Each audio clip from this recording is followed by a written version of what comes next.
আসসালামু আলাইকুম ওয়া রাহমাতুল্লাহি ওয়া বারাকাতুহু। প্রিয় ভিউয়ার্স, আশা করি সবাই ভালো আছেন। আজকে যে বিষয় নিয়ে আলোচনা করব সে বিষয়টি হচ্ছে ভূমির রেকর্ড খতিয়ানে কতিপয় ভুল সংশোধন করার জন্য আর বিজ্ঞ আদালতে যেতে হবে না। এখন থেকে এই ভুল সংশোধন করবেন সহকারী কমিশনার ভূমি। কোন কোন ভুল তিনি সংশোধন করবেন সেই বিষয়টি নিয়ে বিস্তারিতভাবে আলোচনা করব। তাই ভিডিও না টেনে সম্পূর্ণ ভিডিও দেখার জন্য অনুরোধ রইল। আর ভিডিও দেখার পরে যদি ভালো লাগে, মন চায়, তাহলে চ্যানেলটি সাবস্ক্রাইব করে পাশে থাকা বেল বাটনটি অন করে দিয়ে আমাদের সাথেই থাকুন। প্রিয় ভিউয়ার্স, আমরা জানি যে আমাদের সমাজে জমি সংক্রান্ত বিষয়, এই রেকর্ড খতিয়ানে ভুল নিয়ে, এই ছোটখাটো ভুল, অনেক ভুল নিয়ে আমাদের সরাসরি বিজ্ঞ আদালতে যেতে হয়। এই বিজ্ঞ আদালতে যাতে না যেতে হয় এবং বিজ্ঞ আদালতের মামলার জট কমানোর জন্য ভূমি মন্ত্রণালয়ের আইন শাখা ১ কর্তৃক একটি পরিপত্র জারি করা হয়েছে এবং সেই পরিপত্রে স্পষ্ট করে ক্ষমতা দেওয়া হয়েছে এবং এই পরিপত্রটির মাধ্যমে কোন কোন ভুল সংশোধন করতে আদালতে যাওয়া লাগবে না, সহকারী কমিশনার ভূমি তিনি নিজেই করে দিতে পারবেন। এই বিষয়টি এখানে স্পষ্ট করে বলা হয়েছে। এখানে যে কথাটি বলা হয়েছে সেখানে প্রথমেই যে বিষয়টি সেটি হচ্ছে দি এস্টেট অ্যাকুইজিশন টেনেন্সি অ্যাক্ট 1950 এর 144 বিধান মোতাবেক ভূমি মন্ত্রণালয়াধীন দায়িত্বপ্রাপ্ত ভূমি জরিপ অধিদপ্তর কর্তৃক দেশের বিভিন্ন জেলায় আরওআর অর্থাৎ রেকর্ড অফ রাইটসের চূড়ান্ত প্রকাশিত যে গেজেট খতিয়ানটি বের হয়, সেই খতিয়ানে মানে চূড়ান্ত মুদ্রিতর পরের যে খতিয়ানটি আসে ফাইনাল প্রিন্টের পরে, সেখানে কতিপয় যে ভুলগুলি থাকে সেই ভুলগুলি সহকারী কমিশনারকে দায়িত্ব দেওয়া হয়েছে, ভূমি যিনি, তাকে দায়িত্ব দেওয়া হয়েছে সেগুলি যেন তিনি সংশোধন করে দেন। তার মধ্যে ১ নম্বরে হচ্ছে করণিক ভুল। আপনার যে খতিয়ানে করণিক যে ভুলগুলি থাকে সেই ভুলগুলি তিনি কিন্তু সংশোধন করে দিবেন।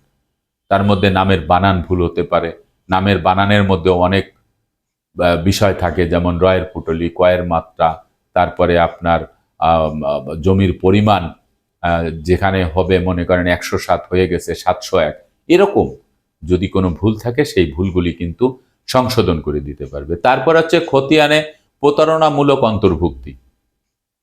এই প্রতারণামূলক অন্তর্ভুক্তির মধ্যে জালিয়াতির মাধ্যমে সৃষ্ট খতিয়ান আছে। এই যারা জালিয়াতি করে সেই সকল খতিয়ান দেখে আপনার খতিয়ান সংশোধন করে দিতে পারবে। খতিয়ানের ২ নম্বর কলামে অংশের যদি তঞ্চকতা করে যদি কেউ সেই অংশ ঘষা মাজা করে বাড়ায় নাই, সেটি মূল খতিয়ান দেখে সেটি সংশোধন করে দিতে পারবে। তারপরে আপনার সরকারি যে খাস খতিয়ান, এই খাস খতিয়ানের যে সম্পত্তি বা অর্পিত সম্পত্তি, বিভিন্ন সরকারি সম্পত্তি, দেবোত্তর সম্পত্তি, ওয়াকফা সম্পত্তি যদি প্রতারণামূলকভাবে কেউ যদি করে নেয় সেটি সংশোধন করে দিতে পারবে। তারপরে খতিয়ানে ঘষা মাজা করে যদি কেউ অংশ বা নামের ঘষা মাজা করে সেটিও কিন্তু তিনি তার যে কপি আছে সেই কপি দেখে সেটি সংশোধন করে দিতে পারবে, এমনটি কিন্তু এখানে বলা হয়েছে। তারপরে হচ্ছে প্রকৃত ভুল বা যথার্থ ভুল। এই প্রকৃত ভুল বা যথার্থ যে ভুলটি, এই ভুলগুলির মধ্যে পিতার মৃত্যুর পরে পরবর্তীতে যে জরিপ আসে সেই জরিপে কিন্তু সন্তানদের নামে জরিপ হওয়ার কথা, কিন্তু সে পিতার নামে জরিপ হয়ে গেছে। আর সন্তানদের নামে জরিপ কিভাবে হয়েছে হওয়ার কথা, সন্তানরা আপোষ বন্টননামা করেছেন, ওয়ারিশ ক্যাম্প সনদ দিয়ে, ডেথ সার্টিফিকেট সবকিছু দিয়ে তাদের নামে নামজারি করা হয়েছে, কিন্তু তাদের নামে জরিপ হওয়ার কথা বাবার নামে হয়ে গেছে। এটি কিন্তু সেই সহকারী কমিশনার ভূমি তিনি কিন্তু সংশোধন করে দিতে পারবেন। তারপরে বৈধভাবে অর্জিত যে সম্পত্তি, সেই সম্পত্তির যে মালিক, তিনি সেই সম্পত্তি ভোগ দখলে আছে নামজারি করে, সেই সম্পত্তি দেখা গেছে পূর্বের মালিকের নামে রেকর্ড হয়ে গেছে, সেটিও কিন্তু তিনি সংশোধন করে দিতে পারবেন। তারপরে হচ্ছে অর্পিত সম্পত্তির তফসিল মানে বিলুপ্ত হয়ে গেছে, অর্পিত সম্পত্তির তফসিল বিলুপ্ত হয়ে গেছে, সেটি আবার পুনরায় অর্পিত সম্পত্তি হিসেবে রেকর্ড হয়েছে, সেটিও কিন্তু তিনি সংশোধন করে দিতে পারবেন। আদালতের রায় আসছে একজনের নামে, তার নামে সবকিছু কমপ্লিট করা, তিনি নামজারি করে রেখেছেন, কিন্তু পরবর্তীতে দেখা গেছে সেই সম্পত্তি পূর্বের সেই বিবাদীর কাছেই আবার রেকর্ড হয়ে গেছে বা সরকারের নামে হয়ে গেছে, এটাও কিন্তু আপনার সংশোধন করে নিতে পারবেন।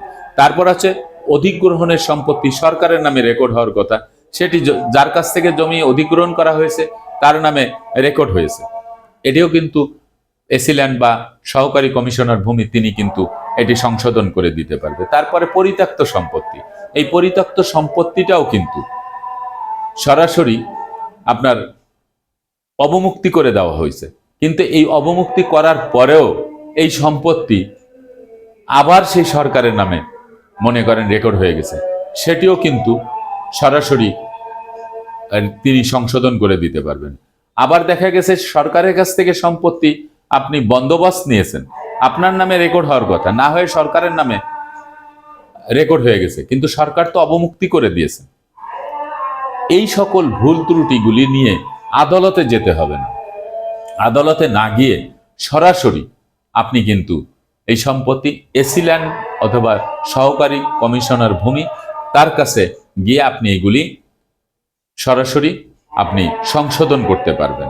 এই যে দি এস্টেট অ্যাকুইজিশন টেন্ডেন্সি অ্যাক্ট 1950 এর 144 মানে বিধান মোতাবেক ভূমি জরিপ অধিদপ্তর ক্ষমতাপ্রাপ্ত হয়ে সরাসরি এই বিষয়টি কিন্তু একটি গেজেট আকারে ভূমি মন্ত্রণালয়ের আইন শাখা কর্তৃক এটি কিন্তু প্রকাশ করেছে।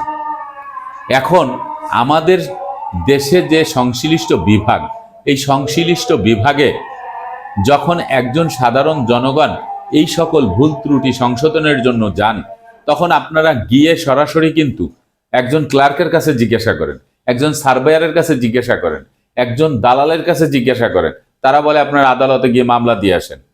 আপনারা তহসিলদারের কাছে যে জিজ্ঞাসা করেন, আদালত থেকে মামলা করে আসেন, কারণ তারা এই চাপটা নিতে চায় না, এই চাপটা তারা নিতে চায় না। কিন্তু আপনি সরাসরি যেটা আইন মোতাবেক রীতিনীতি মেনে আপনি সরাসরি আপনি আবেদনের ভিত্তিতে আপনি সহকারী কমিশনার ভূমি তার কাছে মিসকেসের মাধ্যমে চলে যাবে। তো সেখানে যাওয়ার পরে যখন শুনানি হবে, আপনার কাগজপত্র দেখবে, সকল কিছু দেখে শুনে বুঝে প্রয়োজনে তার কাছে যে স্থাপিত যে কাগজপত্রগুলি আছে, অফিসিয়াল ডকুমেন্ট যেটা আছে, আপনার কাছে যে ডকুমেন্টস আছে তার কাছেও সেই ডকুমেন্টস আছে, সেটি দেখে তারপরে তিনি সেখান থেকে সংশোধন করে দিবেন, এমনটিই কিন্তু এখানে বলা হয়েছে। কিন্তু আমরা সেই বিষয়গুলি না জেনে না বুঝে আমরা সরাসরি কিন্তু ভিন্ন পথে চলে যাই। আর একটি বিষয় হচ্ছে এই গেজেটটি 7 পাতার এই গেজেটটি আপনারা সরাসরি ভূমি মন্ত্রণালয়ের ওয়েবসাইটে ঢুকে আপনারা কিন্তু এটি নিতে পারবেন। এটা নিতে হলে আপনি শুধু অতটুকু যদি লেখেন যে ভূমি মন্ত্রণালয় আইন শাখা 1 আপনার ROR সংশোধন অথবা আপনার রেকর্ড খতিয়ানের ভুল সংশোধন দিয়ে আপনারা সার্চিং দিলেই চলে আসবে, ঠিক আছে?